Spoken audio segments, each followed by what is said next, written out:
Verse welcome back to my channel clips by Mahi. Another day another routine शुरुआत हो रही है मेरे मॉर्निंग रूटीन के साथ में, जिसमें कि मैं तुलसी माता को जल चढ़ाने के साथ साथ सूर्य भगवान को भी जल चढ़ाती हूँ।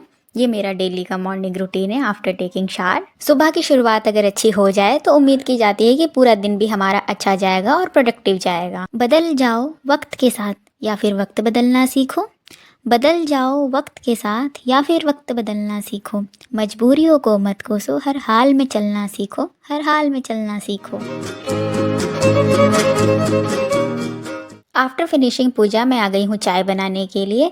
चाय बनाने के साथ साथ इसी टाइम पे मैं आंवला वाटर पी लेती हूँ और अपने घर के काम भी शुरू कर देती हूँ। After finishing house hold chores फिर मैं पीती हूँ चाय। दूध की चाय मेरे को कम पसंद है, मैं उसमें पानी डाल देती हूँ। अगर मेरी 1 कप दूध है तो मैं उसमें 2 या 2.5 कप पानी डाल देती हूँ, फिर वो पकने के बाद थोड़ी सी कम रह जाती है।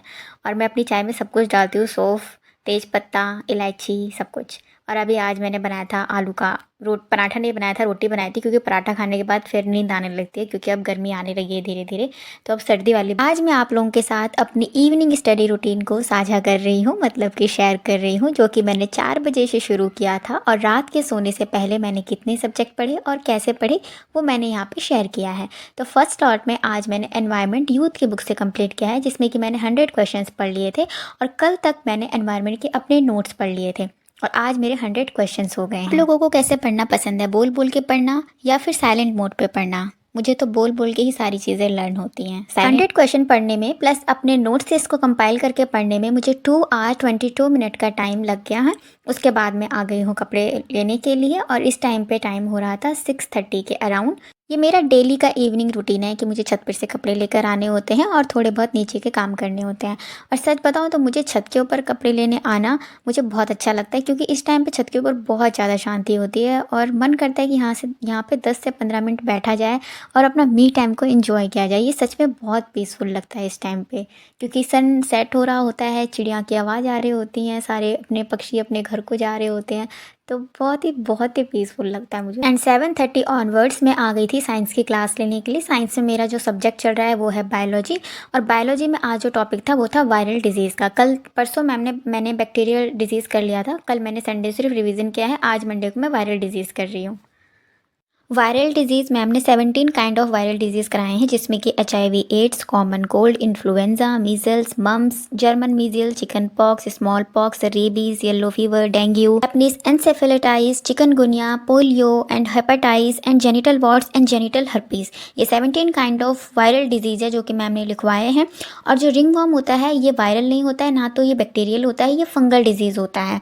और मैम ने ये भी लिखवाया, मतलब मैम ने बहुत सारी अच्छी अच्छी चीज़ें लिखवाई हैं जो कि एग्जाम में पूछी जाती हैं। जैसे कि एड्स की जो जांच है उसको क्या बोला जाता है, उसको एलिसा कहा जाता है, और इसका फिर फुल फॉर्म पूछा जाता है, जैसे कि एंजाइम लिंक्ड इम्यूनोसॉर्बेंट एसे, और एसे की स्पेलिंग ए से शुरू होती है ना कि ई से, और ये PYQ में पूछ रखा था। तो मैम ने इस तरीके से ये जितने भी डिजीज़ हैं इन सभी के मैम ने इंजेक्शन प्लस पैथाजोन यानी कि इनके जो कारक हैं वो सब लिखवाया है।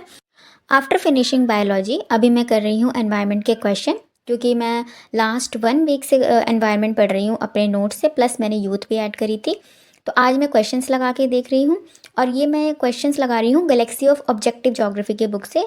इसमें पर्टिकुलरली एग्ज़ाम और डेट के साथ में PYQ मेंशन नहीं है, बट जो क्वेश्चंस हैं बेस्ड ऑन PYQs ही हैं।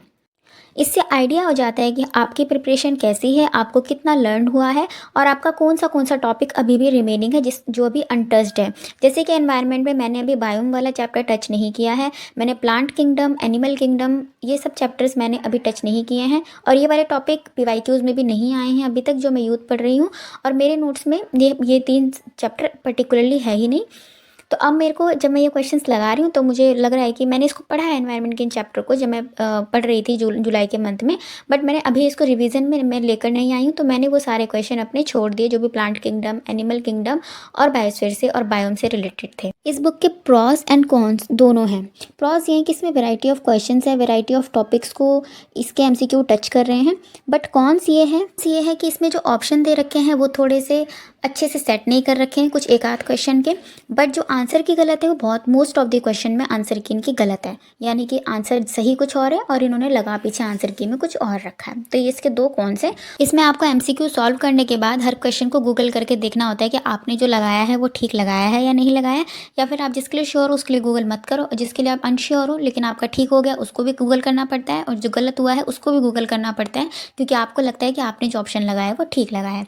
लेकिन ठीक है, क्योंकि इसमें बहुत सारे एमसीक्यूज़ हमें मिल जाते हैं, और ज्योग्राफी की जो पीजीटी की हो चाहे किसी भी चीज़ को लेकर हो उसकी एमसीक्यू बुक्स थोड़ी कम अवेलेबल है, तो जो अवेलेबल है उससे हमें अपना बेस्ट निकालना है। तो यूज ज्योग्राफी में नेट के पीवाईक्यू के बाद एमसीक्यू कम अवेलेबल है ही नहीं अवेलेबल पीजीटी ज्योग्राफी, अगर आपको कहीं प्रिपेयर करना है तो। अगर आपको मिलेंगे तो नेट के पीवाईक्यूज़ मिलेंगे, या तो आपको जिस पर्टिकुलर एग्जाम के लिए देना है वो एग्ज़ाम भी कैसे होते हैं कि 2-3 साल में एक बार कोई पीजीटी का एग्ज़ाम हो रहा होता है, चाहे वो यूपी का हो, चाहे वो राजस्थान का हो, चाहे वो हरियाणा का हो। तो आपको बस ऐसे मिक्स चीज़ें देख के ही अपना अनुमान लगाना होता है कि आप कितने पानी में हो। यूपीएससी ट्री 4.0 के लिए भी मैंने ज्योग्राफी की बहुत सारी बुक ढूंढी, मतलब जनरल पेपर ज्योग्राफी के लिए नहीं, पर्टिकुलरली पीजीटी ज्योग्राफी के लिए, बट कोई बुक उसकी अवेलेबल नहीं जिसमें 5 ऑप्शन हो, मतलब एक क्वेश्चन के 5 ऑप्शन अवेलेबल हो। मैंने लोकल शॉप भी ढूंढी और ऑनलाइन भी देखा, बट कहीं नहीं मिला। 5 ऑप्शन अगर डिफरेंट डिफरेंट हो ना तो कोई दिक्कत नहीं है, लेकिन वो क्या करते हैं कि 3 ऑप्शन दे देते हैं और 4th और 5th ऑप्शन में डाल देते हैं more than above none of these. तो मेरे को नन ऑफ दीज तो कोई भी नहीं लगता है, मेरे को मोर देन अबव जरूर लगता है। उन तीनों में से मुझे लगता है कोई 2 तो ज़रूर होगा, और इसलिए मेरे बहुत सारे क्वेश्चन उसमें गलत हो जाते हैं, मतलब मैं 10 से 15 क्वेश्चन इस कन्फ्यूजन में गलत कर देती हूँ। इसलिए मैं ढूंढ रही थी बट कुछ मिला नहीं।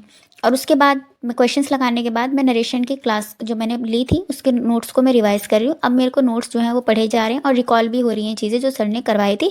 क्वेश्चन आज मैंने इसके नहीं लगाए हैं, क्वेश्चंस मैं इसके कल लगाऊंगी। आज मैंने इंग्लिश में वोकैब को ऐड नहीं किया, ये आफ्टर 1.5 मंथ के बाद ऐसा हो रहा है कि मैंने अपनी पढ़ाई में वोकैब को ऐड नहीं किया है। इंग्लिश में आज सिर्फ एक ही पोर्शन किया है ग्रामर पढ़ने का, no vocab, no MCQ, no error finding. Okay, that's it for today. अब कल मिलेंगे नई वीडियो में नए एक्सपीरियंस के साथ नए स्टडी रूटीन में, तब तक के लिए bye bye, have a nice day, Radhe Radhe.